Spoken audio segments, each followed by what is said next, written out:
ಬಂಡೂರಿ ಇದ್ರ ಬಗ್ಗೆ ಬರೀ ಮಾತು ಮಾತು ಮಾತು ಯಾರು ಮಾಡಲಿಲ್ಲ.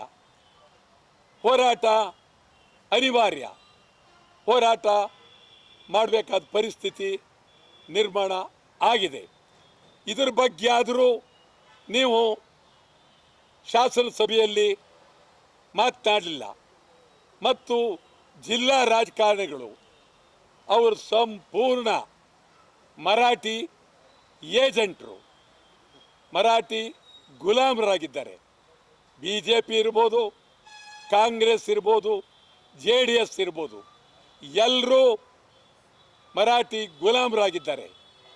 ಮತ್ತು ಮಹಾರಾಷ್ಟ್ರ ಸರ್ಕಾರದಿಂದ ನಮ್ಮ ಗಡಿ ಭಾಗದ ಜನರಿಗೆ ಆಸೆ ಆಶೋತ್ತರಗಳನ್ನು ಹುಟ್ಟಿಸ್ತಕ್ಕಂಥ ಕಾರ್ಯಕ್ರಮಗಳನ್ನು ಮಾಡ್ತಾ ಇದ್ದಾರೆ. ಇದೆಲ್ಲವನ್ನು ನೋಡಿದಾಗ ಬೆಳಗಾವಿಯ ಬಗ್ಗೆ ಒಬ್ಬ ಕಾಯಂ ಮಂತ್ರಿ ಇಲ್ಲ, ಗಡಿನಾಡು ಮಂತ್ರಿ ಇಲ್ಲ. ಸುಪ್ರೀಂ ಕೋರ್ಟ್ನಲ್ಲಿ ಕೇಸು ಯಾರು ನೋಡ್ಕೊಳ್ಬೇಕು, ಯಾರಿದ್ದಾರೆ, ಯಾರು ಹಿಂದೆ ಇದ್ದ ಅಧ್ಯಕ್ಷರು ಹೋದ ಮೇಲೆ ಅಧ್ಯಕ್ಷರೇ ಇಲ್ಲ.